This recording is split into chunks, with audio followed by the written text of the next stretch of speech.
자, 오늘은 5장의 말씀 드리게요. 히브리서 5장 대제사장의 말씀을 시작해 보도록 하겠습니다. 목이 약간 잠겼지만 양해해 주시고 그냥 들어주시면 감사할 것 같고요. 자, 5장 1절에 이렇게 시작을 해요. 대제사장마다 사람 가운데 취한 자이므로 하나님께 속한 일에 사람을 위하여 이런 식으로 이제 시작되는데, 먼저는 이제 이 단어의 의미에 대해서 좀 설명을 드리고자 합니다. 아르키히에로스라고 이제 대제사장이라는 뜻인데, 이게 히브리어로 보면은 제사장의 대표라는 얘기가 좀 맞아요. 그러니까 제사장의 머리, 제사장의 우두머리, 제사를 대표하는 사람. 그게 이제 히브리어로 풀이하면은 그게 조금 더 적합한데 이게 신약 헬라어로 바뀌면서 이게 아르키라는 단어가 합성어로 등장을 합니다. 그러면 이 아르키가 어떤 뜻이냐면요, 여기 보시면은 사실은 시작이라는 뜻을 갖고 있지만, 이 시작이라는 뜻을 우리가 묵상을 할 때 어떤 부분의 시작이냐, 하나님 차원에서의 시작을 말하거든요. 왜냐하면은 이 제사장이라는 것 자체가 하나님과 하는 예배자를 뜻하는 것인데, 하나님의 예배자가 어떤 끝이 있는 예배자라는 표현보다는 우리가 생각하는 끝이 넘어가는, 끝을 넘어서는 하나님과의 교제하는 예배자라고 볼 수가 있거든요. 이게 왜 그러냐면은 하나님을 만날 때 이제 시간관에 대한 얘기인데, 우리는 시작하고 끝이 있지만 하나님은 우리가 생각하는 시작과 끝이 없다기보다는 그거를 자체를 창조하셨기 때문에 우리에게 시간과 시작과 끝을 강요하지 않으세요. 그래서 이거를 우리는 그저 끊임없이 순환한다라고 표현할 수밖에는 없어요. 이제 그러다 보니까 종교적인 파편으로 불교라든지 신도교 같은 데에서 윤회라든지 영겁의 사상 같은 게 이제 유래를 한 거라고 보시면 돼요. 근데 이제 우리는 사람 생각에서 크로노스가 아니다 보니까 그거를 순환한다라고 믿는 건데, 이 하나님의 말씀 차원을 우리가 받아들이게 되면 그것은 끝이 없는 시작점이라고 보실 수가 있겠다. 자, 그래서 정리를 해보면 대제사장이라는 이 뜻은 어떤 대제사장이라는, 지금으로 말하면 아까 형제님과도 예배 전에 잠깐 대화를 나눴지만 그 캐톨릭에서 말하는 교황을 말할 수 있잖아요. 그런 어떤 교황처럼 어떤 제사장을 대표하는 사람을 얘기하는 게 대제사장이란 뜻이 아니라, 제사를 지내는 사람이라는 것은 저와 여러분 모두를 말하는 거고요. 그런데 어떤 제사를 드리느냐, 끝이 없는 제사를 드리는 사람이 바로 아르키히에로스, 대제사장이라고 할 수가 있습니다. 자, 그래서 이 단어의 뜻을 다시 풀어보면, 원래 대제사장이라는 헬라어의 뜻은 모든 제사의 시작이 되는 사람이라는 뜻이라서 그거를 표면적으로 해석을 하면은 제사장들 중에서 제일 높은 사람, 이렇게 해석이 되지만, 본질적으로 이제 히브리서에서 그리스도의 말씀을 접하고 보면 이때 제사를 드린다라는 개념은 우리 차원에서 하나님을 알아간다라는 뜻이고, 아르키라는 시작한다라는 뜻은 하나님 차원에서 시작한다는 뜻이에요. 그래서 두 시작이 충돌합니다. 우리는 우리 차원에서 하나님께 영광 돌리려고 시작을 했는데, 하나님은 또 하나님 차원에서 아르키 움직이세요. 그래서 하나님의 시작과 우리의 시작, 하나님의 카이로스와 우리의 크로노스가 생명 가운데 부딪혀서 새로운 지점을 보여주는 게 바로 끊임없는 제사가 이루어지는 예배자. 그래서 이거를 대제사장이라고 얘기할 수가 있습니다. 그래서 이제 우리가 개신교인으로서 이런 전통이 어디에서 좀 단초가 있느냐, 초대 교부들의 글 안에서도 발견할 수 있고요. 그 다음에 우리가 이렇게 보는 것처럼 정교하지는 않지만, 죄송하지만 루터 저작선을 보시면, 이제 종교개혁가 루터를 보면은 여러분 잘 아시겠지만 만인 제사장설이라는 게 있어요. 모든 사람이 사실은 성배성사를 집전할 수 있다. 그러니까 루터는 이제 과도기적인 부분이니까, 당시에 캐톨릭은 요즘 캐톨릭 형제님은 경험해 보셔서 아시지만 그 공인된 신부만이 이걸 떼어줄 수가 있잖아요, 성찬을 할 때.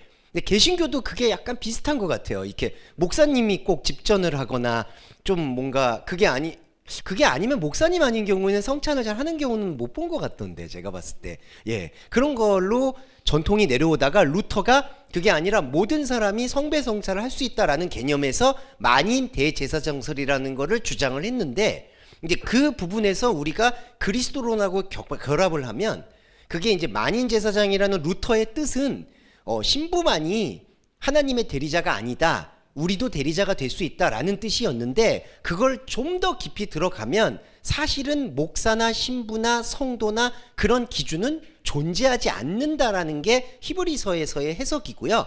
그렇기 때문에 우리 모두는 대제사장이라는 건데 이때 대제사장은 예배를 드리되 어떤 예배를 드리느냐? 하나님 차원에서의 예배, 끝이 우리 생각에서의 끝이 없는 영원한 시작인 하나님의 예배를 드리는 사람, 이게 바로 대제사장이라고 생각하시면 되겠습니다.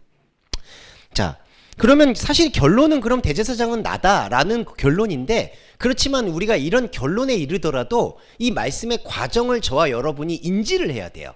그러니까 이게 루터가 생각하는 것과는 또 말씀 결에서는 차원이 좀 달라요. 아까도 말씀드렸지만 루터는 성스러운 예배를 신부만 독점하지 않아도 된다라는 의미예요. 그러니까 예배가 형식적인 예배에 조금은 집중되어 있는 게 루터의 생각이죠. 그런데 이걸 조금 더 깊이 들어가 보면 예배라는 차원 자체가 이렇게 성스럽고 세속적인 게 구별되지 않는다. 우리가 하나님의 말씀을 교감하고 있으면 그 자체가 예배다라는 것을 첫 번째 설명하는 거고, 그리고 그러한 예배라는 것은 끝이 없는, 사람의 생각에서의 끝이 없는 하나님 차원에서의 영원히 펼쳐져 있는 예배다. 그래서 이 예배는요, 대제사장의 예배는 사실상 우리가 육의 옷을 벗고 나서도 계속된다고 보시면 됩니다. 어떤 차원에서 계속될까요? 그때는 하나님과의 말씀이 통합된 차원에서 예배가 계속된다. 그때는 이제 영원의 찬미라고 말할 수가 있겠죠. 지금은 우리가 혼의 고백을 통해서 하나님을 만나는 찬미, 찬양, 예배지만 우리가 하나님 차원에서 육의 옷을 벗었을 때의 프로슈케는 하나님의 끝이 없는 것을 완전히 만나고 이해할 수 있는 차원에서 하나님과 대화한다. 그 하나님과의 대화를 예배라고 보시면 돼요. 자, 하나만 더 말씀드릴게요. 우리가 이 육신의 수완과 수명을 다하고 있을 때 예배와 육신의 옷을 벗어서 하나님과 통합됐을 때의 프로슈케라는 이 예배는 차원이 또 달라요. 요거 좀 설명드릴게요.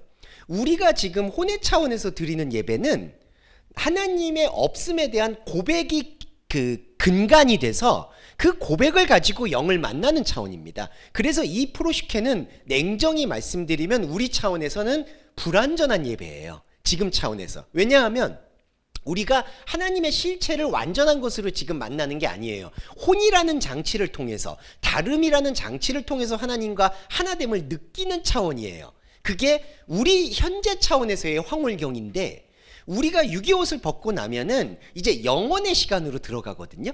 그런데 영원의 시간으로 들어갔을 때 끝이 없는 하나님의 시간을 만나지 못하는 존재들은 그거를 마귀라고 표현해서 영원의 시간 속에서 끊임없이 하나님처럼 되고자 하는 우상숭배자가 되어서 끝도 없이 영원히 크로노스를 사는 게 지옥이라고 우리가 명명할 수가 있는 것이고, 그런데 우리가 이 차원에서 신앙 고백을 통해서 하나님의 영의 차원을 흡수하고 만났다면 육의 옷을 벗었을 때에는 끝이 없는 하나님의 차원을 우리의 영혼의 차원에서 받아들이니까 그때의 프로슈케 예배는 완전히 다른 양상과 다른 황홀함을 맞이하게 된다.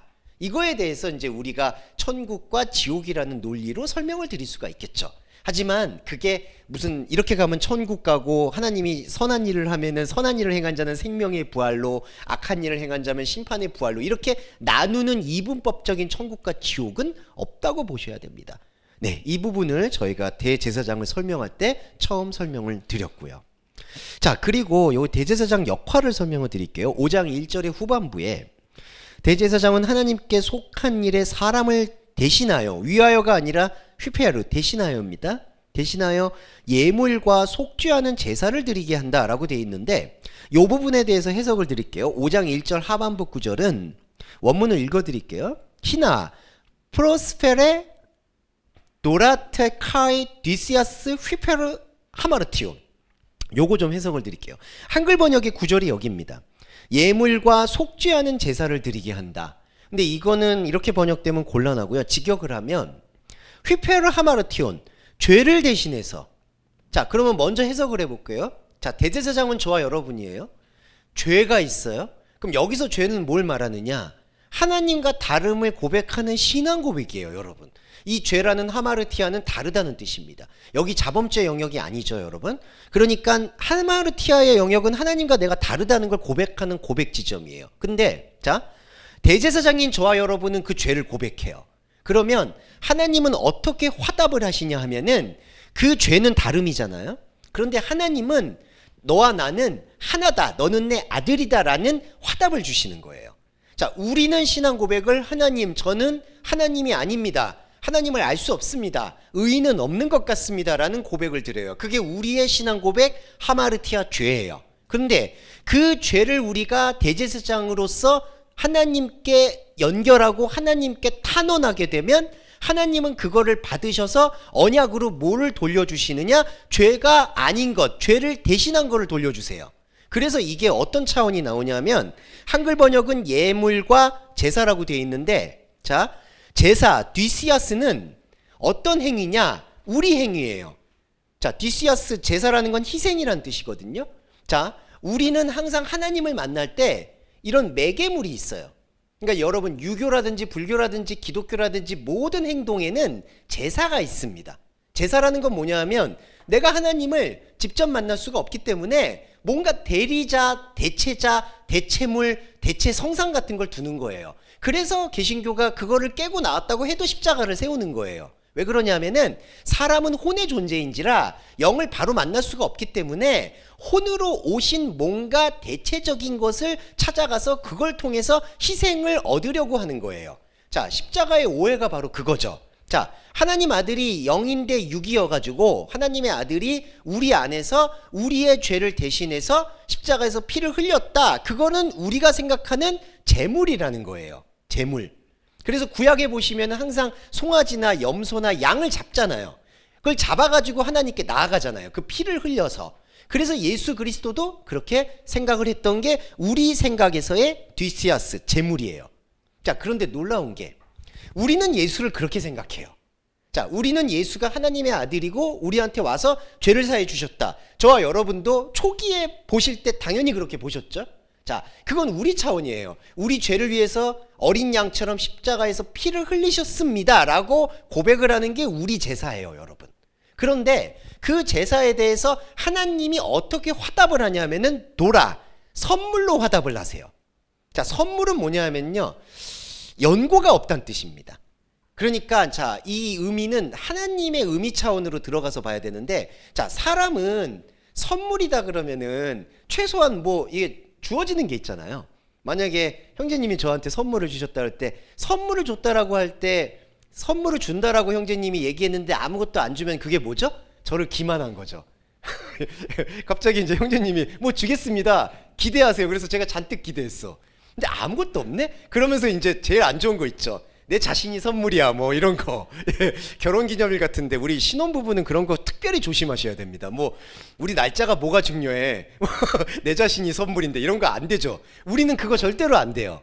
그런데 자, 하나님 차원에서의 선물이라는 거는 우리는 예수 그리스도를 희생 제물로 생각해서 아, 난 예수님의 피를 믿어요 라고 하나님에게 나아가요. 우리 죄를 대신해 주셨어요. 근데 하나님이 우리가 예수 그리스도의 말씀을 통해서 우리는 속죄했다고 생각하는 제사를 드렸다고 생각하는데, 하나님은 너하고 내가 만나는 거는 그런 방식으로 만나는 게 아니다라는 걸 깨우쳐 주는 게, 우리는 제사를 지냈는데 하나님은 우리에게 그 제사를 깨고 선물을 주시는 겁니다. 그래서 신약에서는 그리스도가 우리의 선물이다라는 그 개념은 거저 주신다라는 개념인데, 사람은 거저 준다라고 해도 뭔가 물질을 기대하죠. 거저 주는 그 무엇. 근데 하나님이 우리한테 주신다라는 선물은 그 무엇이 없어요.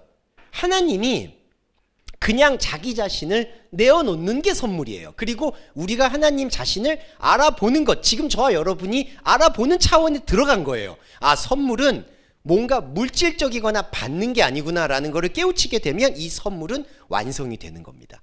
자, 그래서 5장 1절을 정리해 보면, 자, 대제사장은 사람 가운데서 나온 것이다. 자, 왜 사람 가운데서 나온 거죠? 대제사장은 여러분 안에 있는 하나님을 알 수 있는 생명의 동력이에요. 그런데 사람에게서 왜 나오죠? 이때 사람이 누구냐? 내 안에 있는 수많은 다른 나를 상징해요. 그러니까 내 안에 있는 수많은 다른 나들 속에서 하나님의 말씀을 찾고자 이 시간에 모이셨던 그 존재가 여러분 안에 있는 영적 자, 대제사장이라는 것이죠. 그러면 대제사장은 영의 말로 바로 들을 수가 없기 때문에 세상의 말, 혼의 말로 하나님을 찾아요. 그게 제사예요. 그러니까 어떤 형태로든 우리는 사실은 시간을 투자하거나 뭐 헌신하거나 해서 희생을 사실은 해서 여기 오신 거예요. 저와 여러분이 원근각지에서 온다라고 얘기하는 게 그냥 상투적인 말이 아니라 그거는 우리는 제사로 방식으로 나올 수밖에 없는 거예요. 여기에 오시든 땡을 못 얻어서 줌을 같이 하시든 아니면 유튜브에 설교를 들으시든 여러분의 혼적인 시간을 희생한 거예요, 여러분. 그런데 그 희생의 대가로 하나님이 은혜를 주는 게 아니라 우리는 그 희생으로 나아갔지만 하나님은 나는 너에게 이 제사를 원하는 게 아니고 이 제사 너머에 있는 하나님 그 자체를 알아볼 수 있는 생명의 눈뜸, 그게 영적 황홀경입니다. 그게 구원이에요. 그거를 하나님께서는 허락해 주시는 거예요.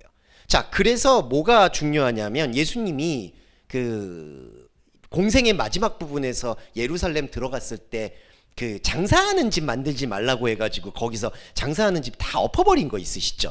그게 사실은 결정적으로 예수님과 민중이 갈라지게 된 계기예요. 왜냐하면은 진짜 서민들이 1년에 한 번 돈 벌 수 있는 기회가 그때밖에 없거든요. 6월절 가가지고, 그러니까 지금으로 말하면 문경이나 상주나 이런 데서 곶감 만들어가지고 서울 와서 그 곶감을 제수 음식으로 내놓는 거고, 그거를 구매해야지 한 1년 농사가 완성이 되고 먹고 사는 거거든요. 근데 예수님이 그걸 엎어버렸네. 그래서 이제 제자들이 그때 경악하기 시작하고, 가룟 유다는 떠날 채비를 갖추고, 베드로는 막 승질 내고, 요한은 갈짓자 걸음을 하고, 다들 이상해지는 거예요. 그때부터 미쳐 돌아가요, 제자들이. 여러분 보시면 아시겠지만. 네, 정말 서글픕니다, 그때부터. 근데 이제 제가 이 말씀을 드리는 이유는, 그러면 그 민중들을 탓하려고 예수님께서 장사하는 집을 만들지 말라고 얘기한 것이냐? 그게 아니라 다 제사하고 얽혀 있잖아요. 자, 우리가 죄송한데 좀 와이드하게 말씀드리면 우리가 먹고 사는 경제활동도 사실은 다 제사예요, 여러분. 여러분 몸을 깎아서 돈을 버는 거죠. 피값으로 돈 버는 겁니다. 참 죄송한 말이지만 여러분 뭐 글을 쓰시는 분은 머리로 피고름 짜서 돈 버는 거고요. 몸으로 생각하고 활동하시는 분은, 운전을 하시는 분은 매번 운전을 통해서 내 몸을 깎아버리는 거예요. 그리고 배우를 준비하시는 분이나 배우이신 분도 자기 연기를, 죄송한 말인데, 상대방에게 광대가 돼서 깎아요. 사실 영혼이 다 털리는 거예요. 그렇게 털리다 가는 거예요. 그러면 자, 중요한 건 우리는 이러한 제사를 통해서 하나님께 어떤 은혜를 받으려고 한다는 거예요, 이게. 그러니까 내가 얼마만큼 나를 희생해서, 기도도 마찬가지고 헌금도 마찬가지고 예배도 마찬가지예요. 우리는 혼적으로 내가 뭔가를 깎아서, 내가 뭔가를 주어서 하나님께 은혜를 받았다고 생각하는 게 우리의 제사예요. 그런데 하나님께서는 그 제사의 판을 바꾸신다는 게 다른 겁니다. 그걸 깨닫는 사람이 대제사장이에요, 여러분. 그래서 제가 맨날 반복해서 말씀드렸던, 우리가 하나님께 드릴 수 있는 건 아무것도 없다, 무의미하다라고 드리는 맥락이 여기에 있다는 거예요. 우리의 삶 자체가 무의미하다는 얘기가 아니라 우리의 삶을 통해서 내 피고름을 깎아서 하나님께 드릴 게 아무것도 없어야지 그게 완벽한 생명 선물이 된다는 거죠. 근데 하나님이 내 피고름 받아서 하나님이 자기 만족한다? 그 하나님은 없습니다, 여러분. 그거 우상이에요. 그런 하나님이 어디 있습니까? 그리고 그런 잔인한 하나님을 저는 믿을 수가 없어요. 왜냐하면 어떤 사람의, 어떤 자식의, 아브라함이 이삭 바칠 때 하나님 막잖아요. 어떤 자식, 내 희생을 받아가지고 만족감을 느끼는 신이 정말 신일까요? 그건 장사하는 신입니다. 그래서 예수님이 장사를 엎었고, 저와 여러분은 이 5장 1절이 좀 길어졌지만 이 대제사장이라는 깨우침을 분명히 알아야 된다. 우리는 희생으로 나갔지만 하나님은 그 희생 제물을 받는 게 아니다라는 거에 대해서 이제는 익숙해져야 된다는 거죠. 그런데 이제 하나만 더 말씀드리고 갈게요. 그러면 우리는 희생을 멈춰야 되는 거냐? 이게 중요한 겁니다. 희생을 멈추면 안 돼요, 여러분. 이게 아이러니하죠. 자, 우리는 하나님 차원에 들어갔다라고 얘기를 들었어요. 근데 이게 참 아이러니한 게, 이거는 하나님 차원의 화답이에요. 자, 여러분 이걸 이해해 주셔야 돼요. 자, 하나님과 우리는 입장이 달라요. 자, 하나님은 너는 내 아들이다, 너는 하나님이다, 내가 나와 같은 동형 동체로 이끌었다, 그렇게 얘기를 해요. 근데 여러분 이건 하나님 화답이죠. 자, 우리는 뭐죠? 그 하나님 화답을 받았을 때 그걸 어떻게 받아야 되는 걸까요? 아, 나는 이제 하나님과 하나구나. 나는 신이구나. 나는 신이 되었구나. 이렇게 받아들이는 게 이단의 괴수들이죠. 근데 우리는 어떻게 받아들여야 되죠? 아, 하나님은 나에게 이 화답을 주셨고 이 은혜를 받았지만 나는 여전히 여기서 하나님과 다름을 느끼는 존재구나라는 거를 깨우쳐 나가는 삶을 언제까지? 이 육신의 옷을 벗을 때까지는 반복이 돼야 된다는 거예요. 그러니까 이 차원은 죄책감하고는 좀 다릅니다. 그러니까 우리가 나는 그래도 죄인이구나 이게 아니에요. 하나님이 나한테 여러분한테 너는 내 아들이다. 너는 나와 하나다. 이렇게 얘기하는 그 화답에 대해서 우리는 어떻게 고백을 해야 되냐면 하나님이 나한테 이렇게 말씀해 주실 수 있는 근거는 내가 하나님과 다름을 철저하게 고백하고 깨닫기 때문에 가능한 겁니다 라는 거에 대한 신앙 고백이 함께 어우러지는 그 생명의 조화가 있어야 된다는 거죠. 그러면 어떻게 되죠? 우리는 계속 제사를 드리는 거고요. 하나님은 그 제사를 흘려보내시고 제사와는 완전히 다른 선물을 주신다는 거예요. 이게 차원이 다른 겁니다.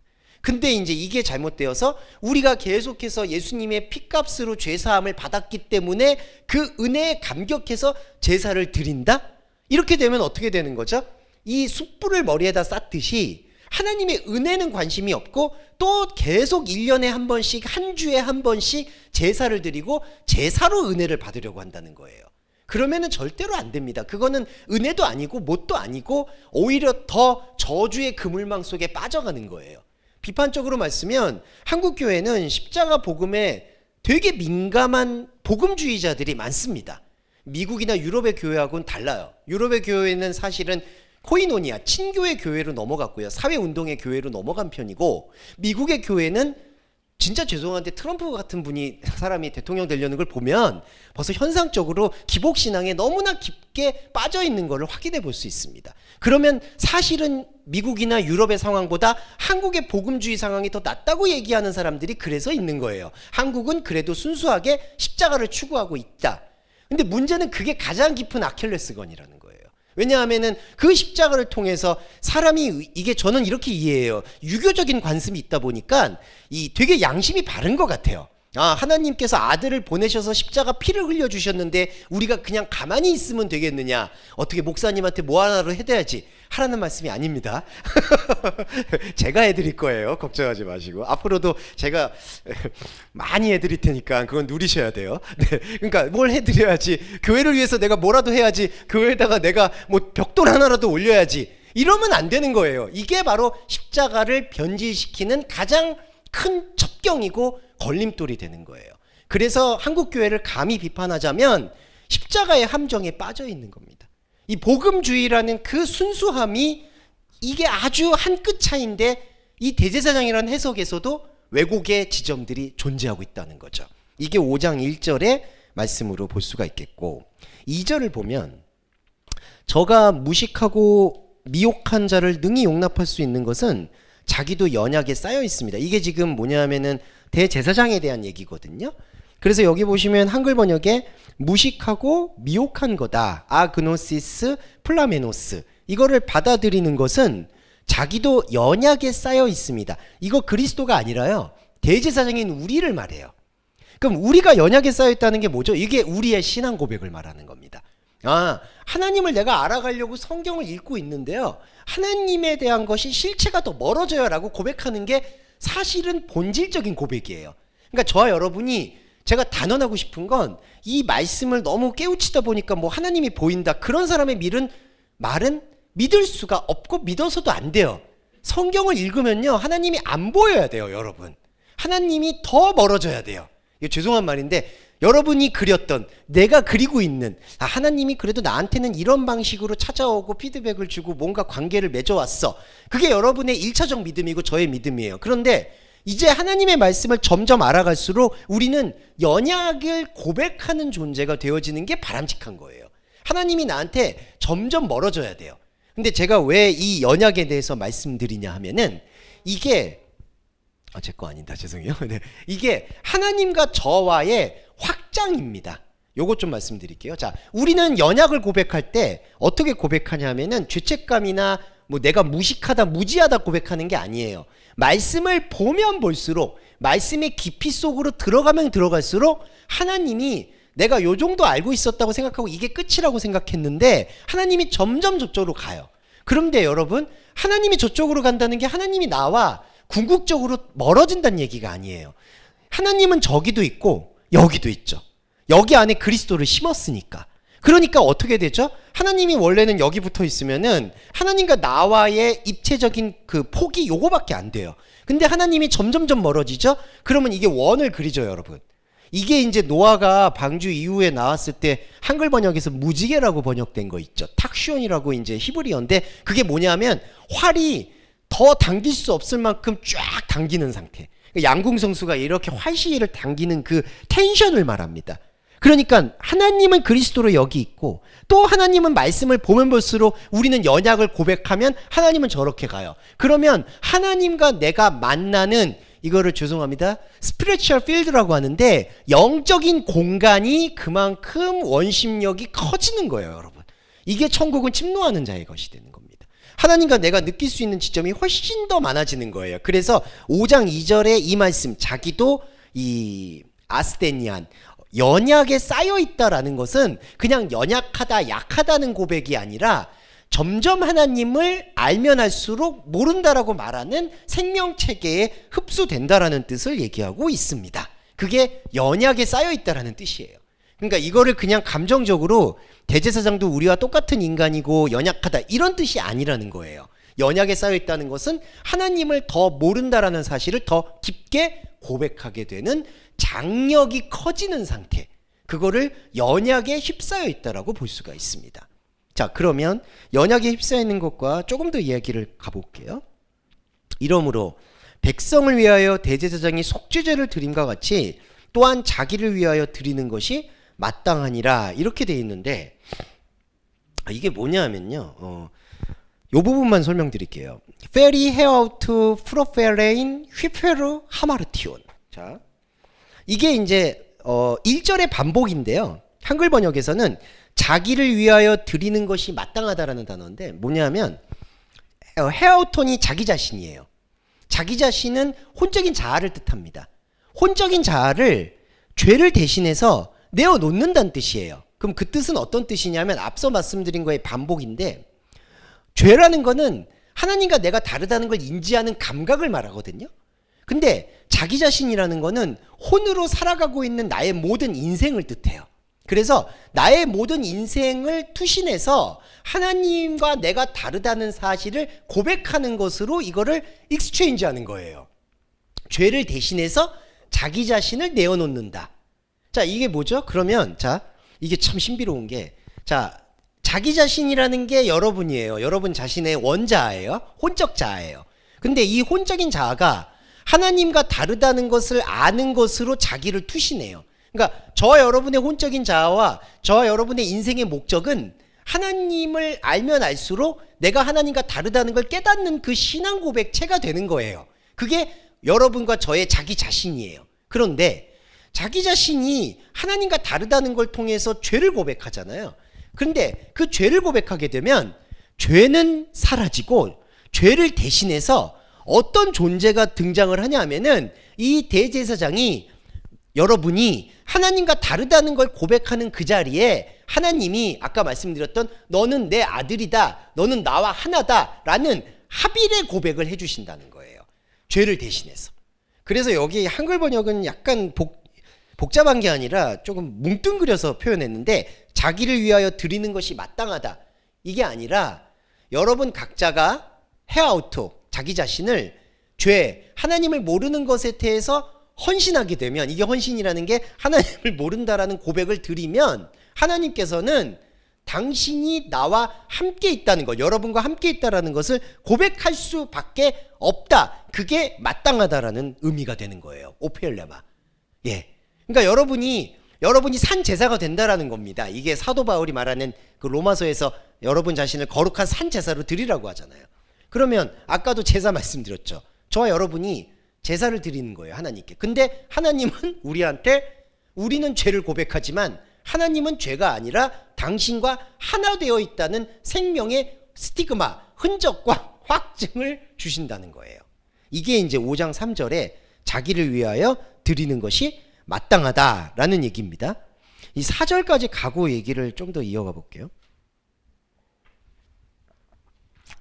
한글 번역에서 자꾸 제가 한글 번역이다 원문이다 이렇게 얘기 드리는 게 저희가 사대주의를 표현하는 게 아니라 워낙 번역하고 이게 좀 거리가 있다 보니까 설명드리는 거 양해해 주시고요.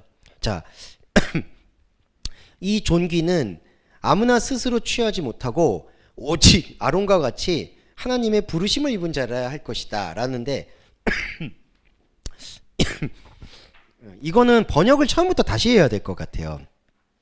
자, 그냥 제가 읽어드리고 번역을 좀 드릴게요. 요건 좀 할애를 해야 됩니다. 우크 헤아우트 디스 람바네이테 티멘. 자, 자기 스스로는 존귀를 취할 수가 없다. 그리고 볼게요. 알라 호 칼레메노스 휘포 투 데우. 하나님에 의해 부르심을 받는다면. 그리고 카드 아페르 카이 호 아론. 자, 아론이 그런 것처럼, 자, 직역을 좀 해볼게요. 아론이 그런 것처럼 하나님에 의해서 오직 부르심을 받은 존재는 존귀를 스스로 취할 수 있는 것이 아니다. 이렇게 번역이 됩니다. 자, 이게 무슨 뜻이냐? 한글 번역과의 차이도 설명드릴게요. 자, 이 존귀는 아무나 스스로 취하지 못하고 오직 아론과 같이 하나님의 부르심을 입은 자라 할다. 그러니까 한글 번역은 이 뜻이죠. 아론이 하나님의 부르심을 받은 특정한 사람이니까 이 존귀를 받는 거다. 너희들이 함부로 받는 게 아니다. 지금 이 뉘앙스가 그런 건데, 근데 이 원문의 뉘앙스는 그 반대예요. 아론과 같이 하나님의 부르심을 받고 있는 사람은, 자, 그러면 또 영적 해석을 해볼게요. 우리가 아론이 누구죠? 모세와 아론의 관계는, 모세는 본질을 뜻할 수 있고 아론은 그 본질로 나아가는 하나의 입장과 교두보가 됩니다. 그래서 아론이 사실은 안타깝지만 백성의 대체제예요. 그러니까 백성들이 자꾸 물어보잖아요. 그러니까 아론한테 물어보고, 근데 그 물어보는 질문들이 막 달라지죠. 모세는 여호와 하나님을 말하고 싶은 건데 백성들은 뭘 말하고 싶죠? 뭐 배상법, 위생법, 삶을 살아가는 노하우를 모세한테 묻고 싶어해요. 아론이 제일 잘못된 게 뭘까요? 그거를 모세를 통해서라든지 아니면 하나님한테 답을 구하려고 한다는 거예요. 이게 흔히 말하는 우리가 인생사를 살 때 고민과 기도 제목을 가지고 하나님께 기도 제목하는 것과 똑같은 겁니다. 그러니까 아론이 그게 패착인 거예요. 근데 아론이 하나님께 부르심을 받은 게 맞죠. 그게 왜 그럴까요? 자, 우리 안에는 본질의 모세가 있고, 근데 본질의 모세가 바로 하나님을 만날 수 있지만 우리는 본질의 모세를 바로 알 수가 없어요. 그러면 누구를 통해서 알게 되느냐? 이거를 아론이라고 말하는 우리의 혼적 자아를 통해서 성경을 알거나 혼을 느끼고 하나님의 감정을 이해하면서 내가 하나님의 세계를 잘 모르겠다라는 사실까지 나아가는, 곧 아론을 시작해서 백성으로부터 시작해서 아론을 시작해서 모세로 나아가서 모세가 여호와를 느끼는 영적 교감이 완성이 되는 거죠. 이게 바로 한 자아의 사이클입니다. 그래서 아론도 하나님께 부르심을 받은 거예요. 그런데 하나님의 부르심을 받은 아론은 자기 스스로, 이 원상적 자아는 존귀를 취할 수가 없다는 거예요. 이게 무슨 뜻이냐? 존귀라는 티메라는 힐라어는 하나님의 완전함을 뜻합니다. 이게 이제 티메라는 게 그 수정 말하는데요. 수정. 크리스탈 같은 게 그 비싼 것들은 그 가격을 매기는 게 그 투명과 순도 때문에 매긴다라고 저는 잘 모르지만 그렇게 알려져 있는 것 같아요. 그러니까 이 티메라는 거는 바로 그 크리스탈에 연원되는 단어인데 어느 면에 봐서도 완전하게 형질이 똑같은 상태. 그러니까 막 육각형, 12각형인데 어느 형태에서도 그 투명도가 똑같은 게 바로 존귀라는 뜻이에요. 그런데 아론의 원상적 자와 저 여러분의 혼적인 자아가 그 존귀를 느낄 수 있을까요? 아니죠. 그 존귀는 아론을 통해서 느끼는 게 아니라 아론이라는 겉자아가 하나님의 말씀을 볼 때 하나님의 말씀은 내가 범접할 수 있는 게 아니다라는 걸 느끼고 모세 차원으로 넘어갈 때 모세가 떨기나무 불꽃에서 하나님을 느끼듯이 우리의 영적인 자아가 느끼는 게 존귀를 취하는 거예요. 그래서 5장 4절에서 이 존귀는 아론이 하나님에게 부르심을 받은 자이지만 이 존귀를 취하는 게 아니다. 그러니까 다시 말씀드리면 혼이 하나님의 완전함을 회복하는 게 아니다라는 거예요.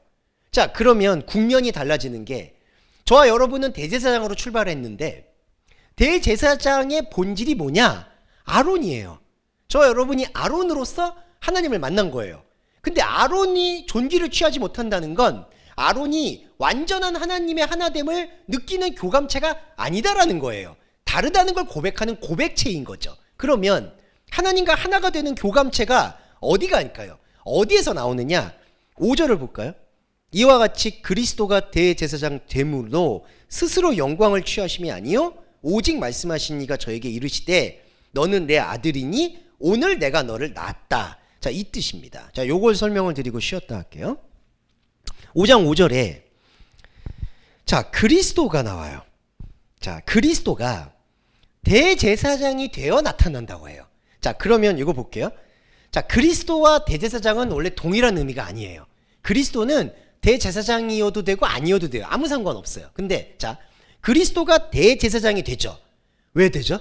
대제사장이 저와 여러분의 원상적 자, 그러니까 아론이에요. 아론. 그러니까 그리스도가 우리의 모습을 띠고 나타난다는 거예요. 그게 바로 대제사장의 몸을 띠고 나타나는 게 그리스도가 대제사장이 되는 거예요.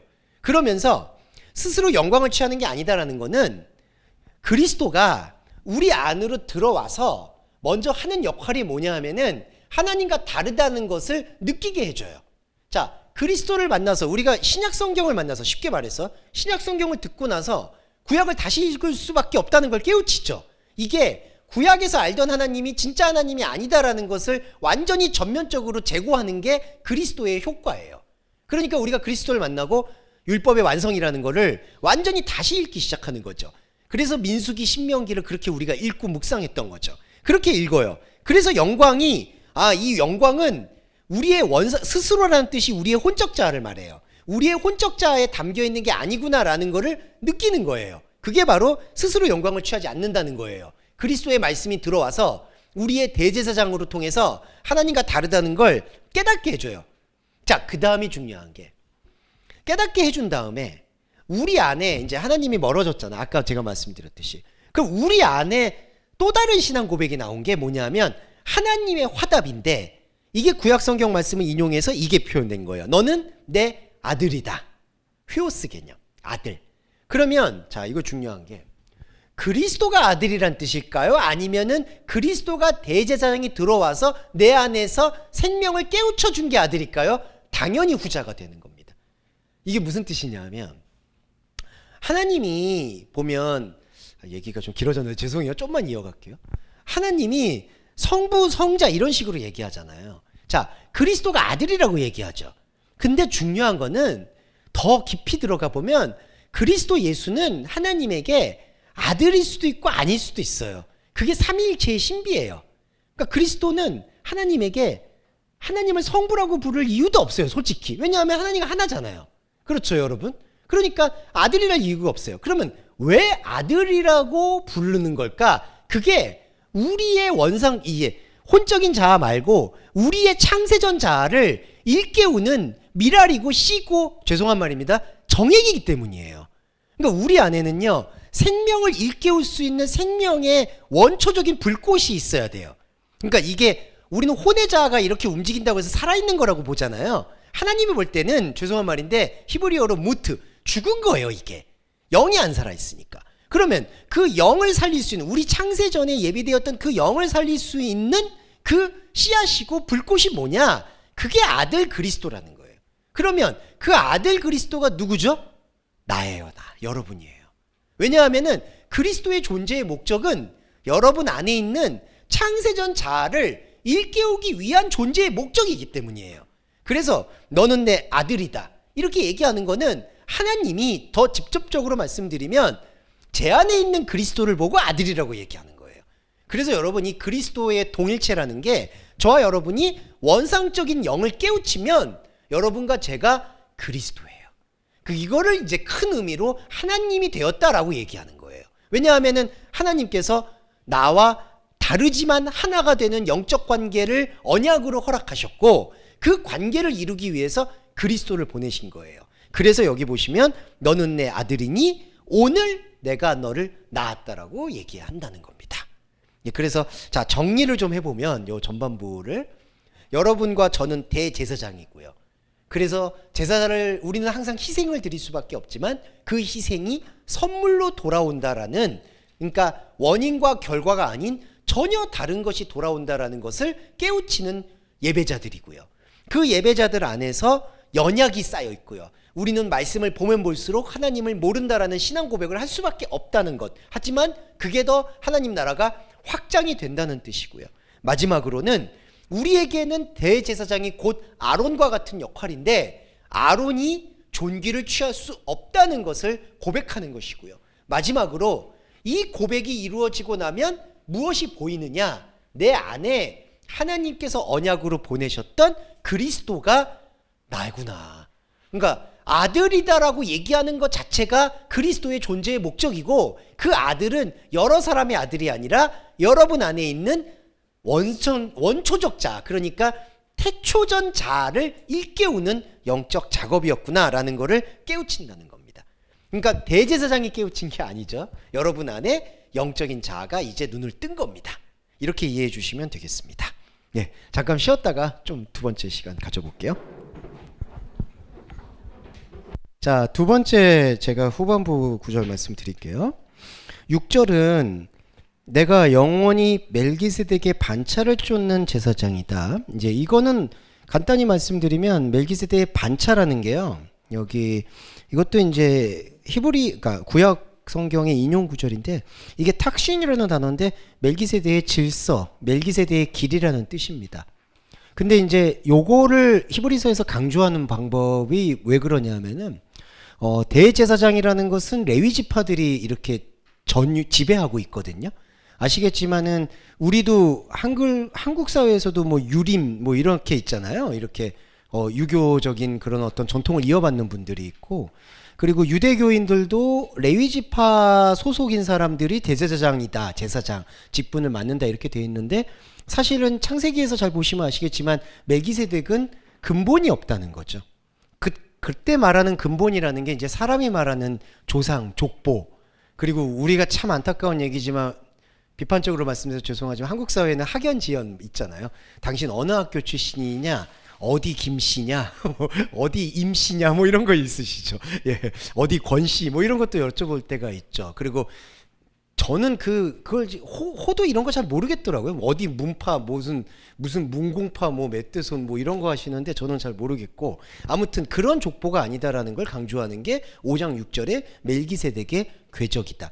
그러니까 사실은 이 제사장이라는 이 역할 자체가 이 히브리서에서 신약 성경에서 말하고 싶어 하는 거는 이런 어떤 제사나 눈에 보이는 형식적인 걸 하는 사람의 존재가 아니다라는 거를 한 번 더 언급한다고 보시면 될 것 같아요. 그게 멜기세덱의 반차를, 멜기세덱의 질서를 쫓는 것이다 라는 것으로 해석을 하시면 되겠고, 그 다음에 그리스도는, 여기는 이제 5장 7절이 그리스도입니다. 7절에 그는 육체에 계실 때요라는데 그리스도죠.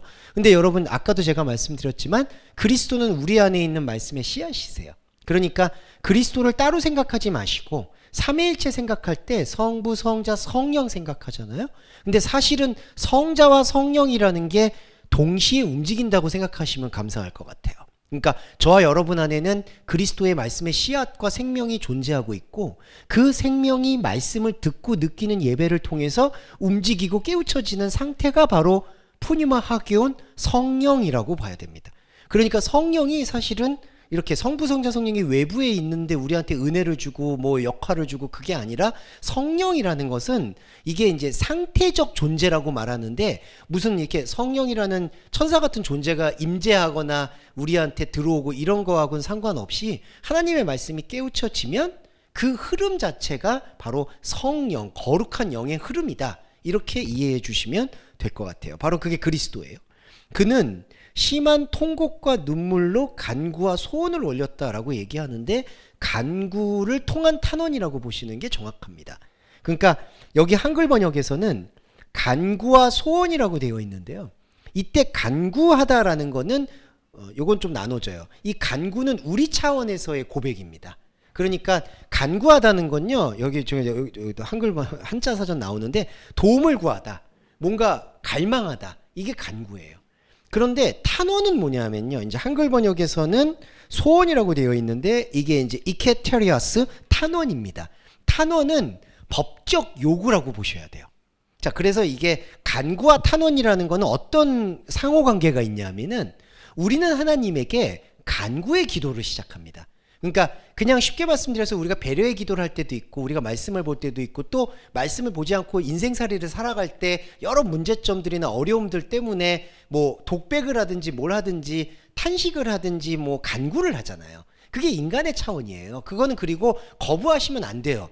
어떤 분들은 오해하시는 게 이런 어떤 그리스도의 성숙한 말씀을 들었기 때문에 내 안에서는 걱정, 근심 같은 거에 대해서 뭐 내가 독백을 해서도 안 되고 하나님께 얘기해도 안 되고 이렇게 얘기하시는데 그것 또한 교리가 되면 안 돼요, 여러분. 그냥 하나님은 우리 기도 안 들어주신다라고 해서 기도를 안 한다라는 그 개념이 이제 기도의 차원은 완전히 다르죠. 기도 자체는 예배와 말씀인데 우리가 배려의 기도를 하는 것처럼 우리는 늘 일상에서 힘든 거를 토로할 수밖에 없고 때로는 도움을 얻기도 하고 위로를 받기도 하고 이러는 거예요. 이게 간구예요.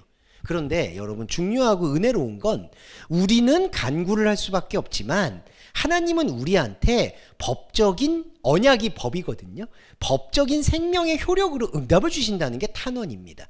그래서 이 한글 단어의 탄원이라는 뜻의 헬라어로 조금 더 깊이 들어가보면 이케테리아스는 법적으로 요청을 한다. 그러니까 우리가 뭐 시행령 이런 거 있죠, 여러분. 뭐 시행령을 발표한다라든지 뭐 계엄령을 발표하다. 이게 법적 효력을 말하잖아요. 그래서 여기서 소원이라고 말했던 탄원은 우리는 하나님 앞에서 어려움을 호소하지만 하나님께서는 우리에게 법적인 응답을 주신다.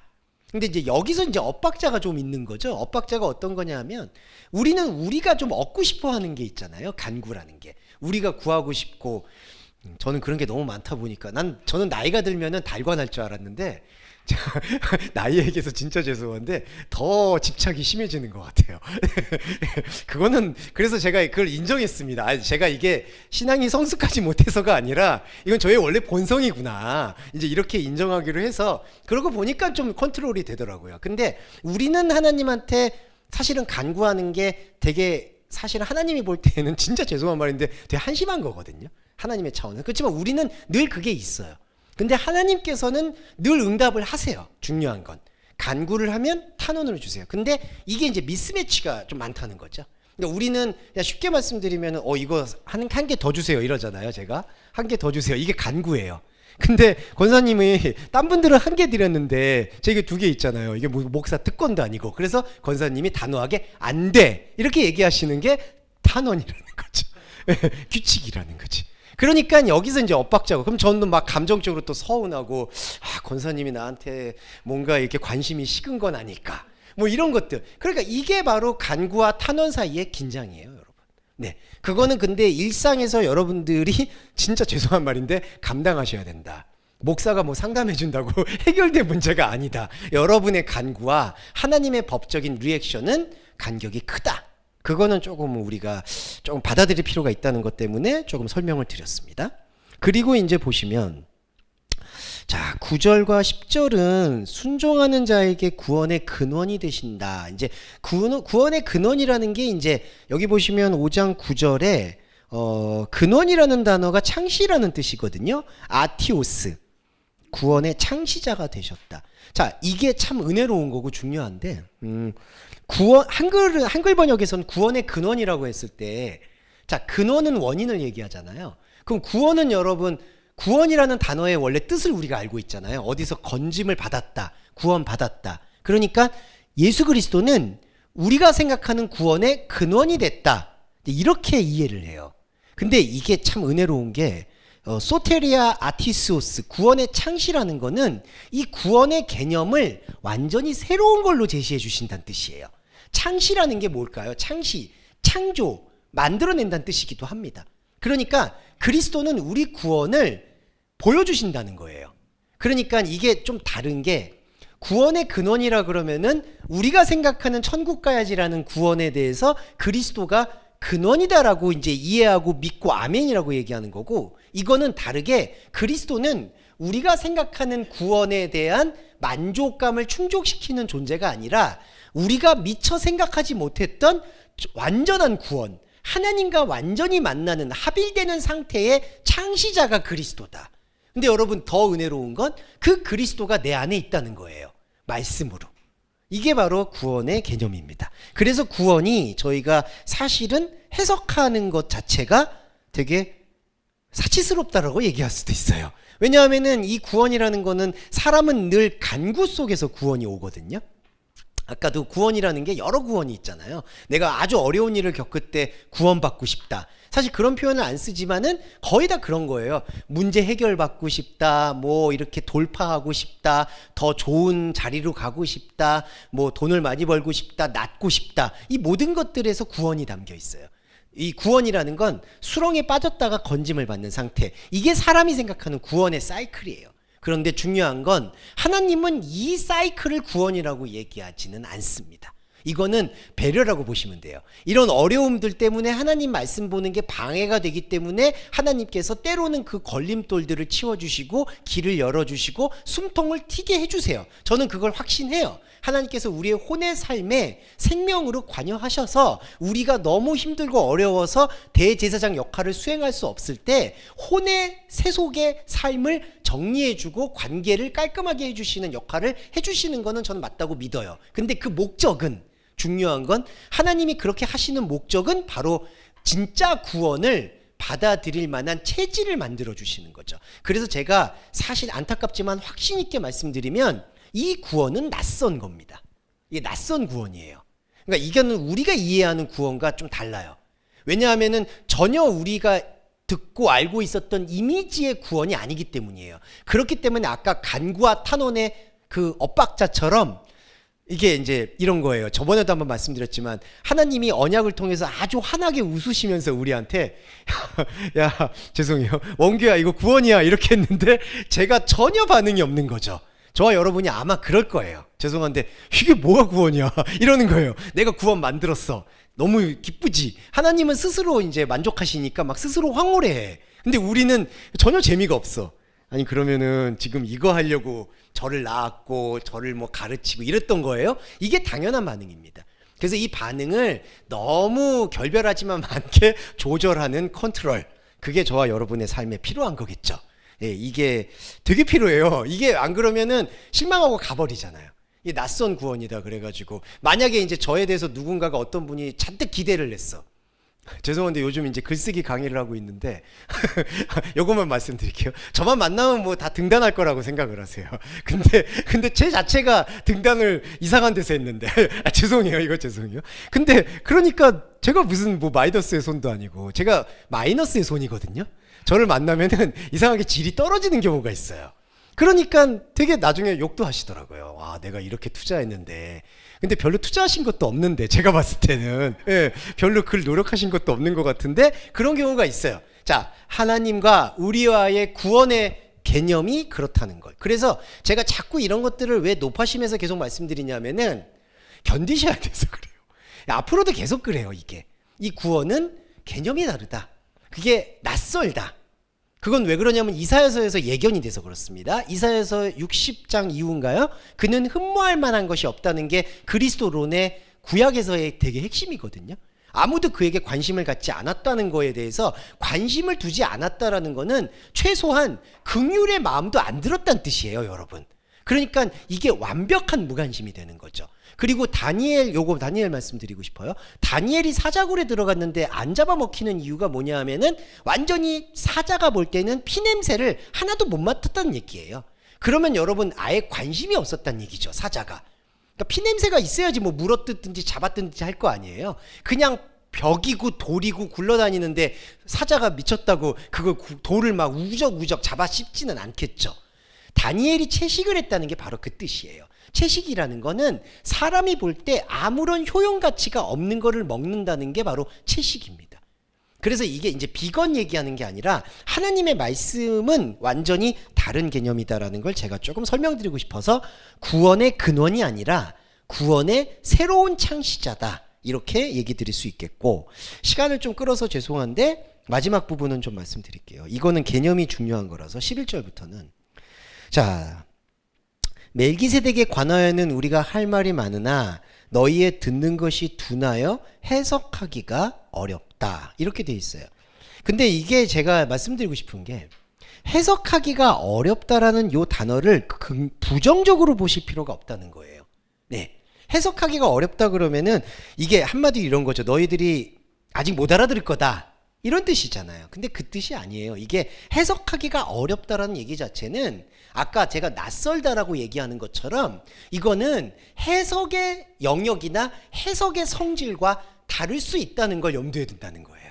그러니까 다시 설명드리면 11절에서는 너희가 듣는 것이 둔함으로 해석하기가 어렵다는 게 듣는 게 둔했다라는 얘기를 부정적으로 보는 경향이 있는데 이건 둔하다는 얘기는 우리가 생각하는 인식의 한계를 말하는 거고 그래서 해석하기가 어렵다는 게 그러면은 해석하기가 어렵기 때문에 성령의 견인을 받아서 잘 해석해야 된다라는 얘기가 아니라 해석이 어렵다라는 것을 고백하는 그 지점에서부터 멜기세덱과 구원이 새롭게 시작된다는 걸 얘기한다는 거예요.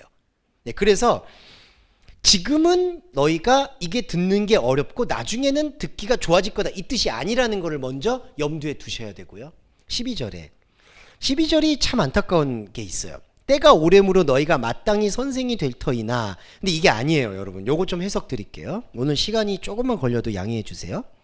오피엘룬 테스 에이나이 디다스카로이 디아 톤 크로논. 근데 이게 뭐냐면 자 시간을 통한다면 당연히 죄송합니다 여기 선생님들 계시는데 요게 원문의 뉘앙스 때문에 그래요. 시간이 지나면은 너희들은 당연히 선생질을 할 것이다 이거예요. 이 원문의 뉘앙스를 살려서 설명. 그러니까 이게 무슨 뜻이냐면요. 한글 번역은 때가 오래므로 너희가 마땅히 선생이 되어야 되는데 너희가 하나님의 말씀의 초보가 무엇인지를 아직 모른다라는 뉘앙스인데 그게 아니라요. 시간이 지난다면 그리고 시간을 감당했다면 시간을 너희들이 믿었다면 너희들은 당연히 선생질을 하는 게 맞다. 이 뜻이에요. 이 뜻은 뭘까요? 바로 크로노스를 통한다면 크로노스는 인간의 시간을 말해요. 인간의 전통, 인간의 학습, 인간의 경륜을 말해요. 그런데 여러분 그리스도인은 진짜 달라요. 무슨 뜻이냐면 목사님들이 오래 목회했다. 신앙생활을 그리스도인이 오래 했다. 그걸로 뭔가 경륜을 얘기하고 노하우를 얘기하고 신앙을 설교하는 거는 아니라는 거예요.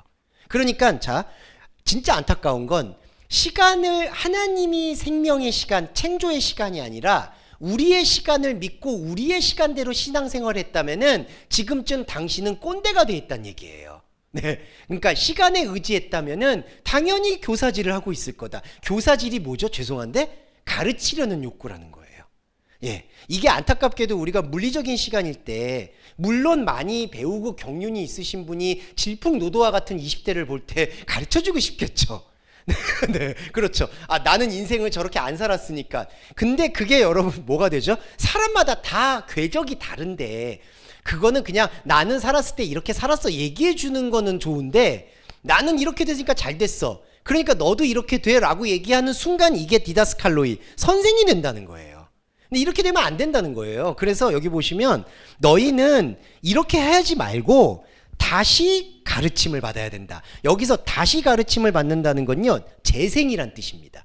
재생은 뭐냐면 앞에서 그냥 시간이 가면 선생질하는 그 경륜, 전통, 그 율법 그걸 말하는 게 아니라 그리스도의 말씀은 날마다 새롭다라고 표현하잖아요. 그리스도의 말씀은 다시 늘 배운다는 거예요. 그러면 다시 배운다는 뜻은요 사실은 옛것은 허물고 새것을 받아들인다는 뜻입니다. 근데 그 새롭다는 것도 다시 옛것이 되는 새로움이 아니라 영원한 현재로서 새로운 거. 그러니까 사람의 전통과 사람의 시간에서는 하나도 담을 수가 없는 것에 대해서 익히는 게 다시 배우는 거예요. 뭘 다시 배우죠? 말씀의 초보라고 되어 있는데 이게 번역이 참 아쉬운 번역입니다. 말씀의 초보가 아니라요 스토이케이아 테 아르케스 로고스, 말씀의 머리 되는 원리예요. 그러니까 한글 번역은 말씀의 초보라고 되어 있는데 초보는 뭐죠? 기초부터 다시 배우라 이 뜻이잖아요. 근데 그게 아니에요. 말씀이 구성되고 말씀이 움직이는 근본 원리는 하나님의 방식으로 늘 새롭게 배우는 거다라는 걸 설명한다는 거죠.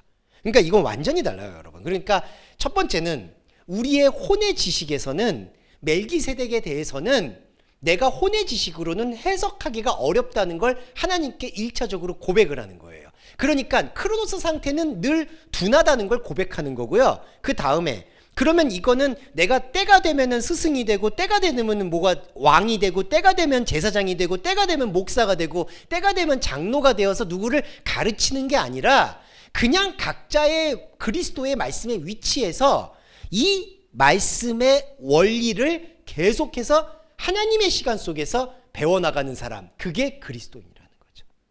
그래서 이게 바로 이 말씀의 초보가 아니라 말씀의 머리됨을 가르침 받는다, 이거의 뜻입니다. 그럼 이 가르침은 누가 가르치죠? 외부에서 가르치는 게 아닙니다. 지금 정확히 말씀드리고 싶은 건 저는 디다스칼로이가 절대로 아니에요.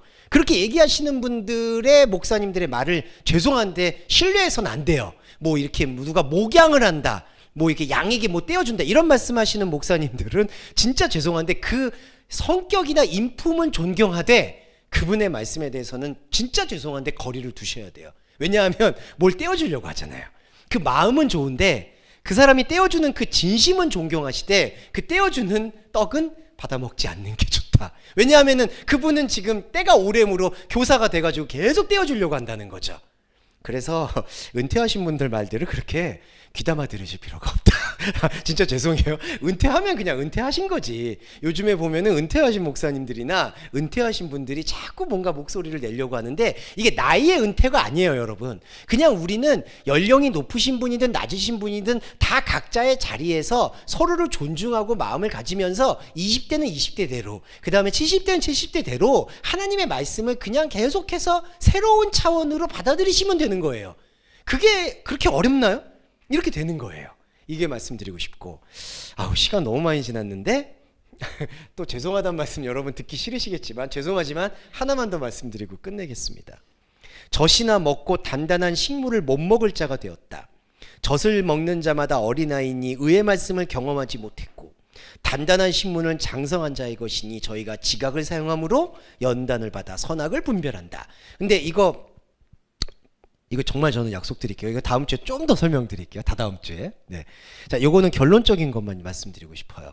이게 중요한 건데, 이거에서도 이제 원어를 보시는 분들도 그렇고 또 원문 보시는 분들이 이걸 단계로 많이 이해해요. 그러니까 젖을 먹는데 아직은 젖 먹는 넌 젖먹이야. 근데 넌 이제 단단해져야 돼. 근데 여러분 이게 이 말씀의 원리가 상호 체크입니다. 크로스 체크예요. 이게 무슨 뜻이냐면은 그냥 오늘 결론적인 것만 말씀드리고 기대감을 드린 다음에 다다음 주에 설명을 원문을 풀이해 드릴게요. 어린아이하고요 장성한 자가 마치 우리는 우리 거울로 보면 어린아이하고 장성한 자는 딱 이렇게 높고 낮음이 결정돼 있잖아요. 그러니까 어린아이는 아직 돌봄 받아야 돼. 그 다음에 왜냐면 우리 사는 원리가 그렇잖아요. 어린아이는 젖만 먹을 수밖에 없어. 이제 장기가 튼튼해져서 장성한 자가 돼. 근데 자, 이 원리가 다다음 주에 또 설명을 드릴 텐데 이게 공존해야 돼요, 여러분. 그러니까 젖과 단단한 게 이제는 젖 먹이는 난 지났어, 난 단단한 것만 먹어, 이게 아니라는 거예요. 단단한 자는요 선악을 지금 분별한다고 하죠. 이거 긍정적인 게 아니에요, 여러분. 네, 선악을 분별한다는 건요, 우리가 죄송한데 사람이 머리가 커지면요 판단하고, 단순히 말할게요. 그냥 판단하고 사람을 평가절하하거나 나를 우월감을 느끼거나 아니면 내가 자존감이 하락하거나 이렇게 돼요. 여러분 이게 선악을 분별하는 사람이에요.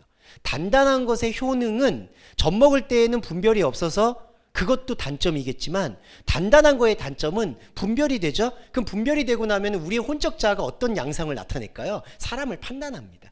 우리도 이게 있어요. 원문 보시거나 뭐 말하는 분들, 야, 저 사람 아직 젖먹이밖에 안 돼. 저 사람은 또 어떤 분들은 이렇게 얘기하죠. 아직 둘째 날이야, 셋째 날이야. 아직 말씀의 남자가 되려면 멀었어. 자, 이렇게 보는 그 경향들이 있죠. 근데 이 말씀은요 너무나 신묘한 게 그렇게 단계로 주지 않고 입체적으로 그냥 푸는 거예요. 그래서 저와 여러분 안에는요 젖먹이도 있어야 되고 단단한 걸 먹는 게 같이 움직여야 돼요. 이게 상호 크로스 체크가 돼야 돼요. 근데 그게 아닌 경우에는 나는 이제 장성한 자다, 나는 단단한 걸 씹는다라고 얘기하면 그 사람은 늘 다른 것들을 도kim하죠. 판단하는데 시간, 판단하고 비판하는데 시간 다 보낼 겁니다.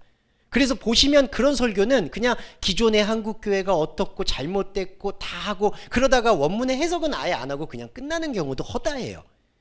그리고 저 역시도 그래서 비판이 근데 이제 변명을 하자면 이제 현상적인 것과 비교를 하기 위해서 말씀드릴 경우가 간혹 있지만 제 안에서도 그죠 여러분 안에서도 사실은 젖 먹는 것과 단단한 거는 움직여야 된다는 거죠. 그래서 다다음 주에는 그러면 젖을 먹는다는 상태는 무엇인지 단단한 거는 무엇인지에 대해서 좀 더 세밀하게 설명드리도록 하겠습니다. 자, 오늘 이렇게 예배 마무리하겠고요. 정리기도와 주기도문으로 마무리하도록 하겠습니다. 하나님 감사합니다. 우리 안에는 어린아이도 있고 장성한 자도 있습니다. 우리의 마음속에는 하나님을 더 많이 알고 이제는 다 알았다고 생각했지만 그럴수록 낭떠러지에 떨어지듯이 더 멀어지는 하나님 당신의 형상이 있습니다. 자비로우신 주님, 당신을 느끼고 당신과 함께하고 싶습니다. 하지만 이 함께함이 우리의 욕망과 우리의 구원이 아님을 고백합니다. 그 낯선 구원을 동서말씀교회 교회 여러분들이 담대하고 충만하고 여유 있게 받아들이시고 그 말씀을 통해서 이 생을 더 넉넉히 살아가실 수 있도록 배려해 주시기를 간절히 소원합니다. 하나님, 하지만 우리의 삶은 만만치 않습니다. 건강의 어려움이 늘 시시각각 우리를 엄습하고 있고 사람과 사람과의 관계가 어찌 이리 어려운지 모르겠습니다. 또한 아울러 돈 걱정이 마를 날이 없습니다. 가족들을 먹여 살려야 되는 걱정, 내 몸 하나 건사해야 되는 걱정도 매 순간 하나님의 말씀의 투명함을 보게 하는 걸 시시각각 방해하고 있습니다. 그리고 미래에 대한 불알이 우리의 발목을 붙잡을 때가 한두 번이 아닙니다. 자비로우신 하나님, 이제 우리는 언약으로 탄원합니다. 당신의 생명백성인 그리스도인 우리 동서말씀교회 교회 여러분들이 이러한 현상적인 문제 때문에 하나님의 말씀을 투명하고 정밀하게 보는 시간이 줄어들까 심히 두렵습니다. 당신께서 능히 배려해 주셔서 경제적인 어려움, 관계의 어려움, 일의 실타래처럼 풀린 엉킴, 그리고 사람과의 관계와 건강의 훼손을 최대한으로 막아주셔서 우리가 육신을 갖고 삶을 살아가고 있는 이 순간에 하나님의 말씀의 투명함만 더 충만히 느낄 수 있도록 배려해 주시기를 간절히 소원합니다. 설 연휴 가족 기간에 하나님과 함께하는 삶을 더 누리고 가족과 즐거운 시간 보낼 수 있도록 허락해 주시고 가족끼리 싸우지 않게 해주시고 화목한 가정이 지속될 수 있도록 배려해 주시기를 간절히 바라며 예수 그리스도의 이름으로 기도합니다. 아멘. 주기도문 함께 하겠습니다. 하늘에 계신 우리의 아버지여, 이름이 거룩히 여김을 받으시오며 나라에 임하옵시며 뜻이 하늘에서 이룬 것 같이 땅에서도 이루어지이다. 오늘날 우리에게 일용할 양식을 주옵시고 우리가 우리에게 죄 지은 자를 사하여 준 것 같이 우리의 죄를 사하여 주옵시고 우리를 시험에 들게 하지 마옵시며 다만 악에서 구하옵소서. 대개 나라와 권세와 영광이 아버지께 영원히 있사옵나이다. 아멘.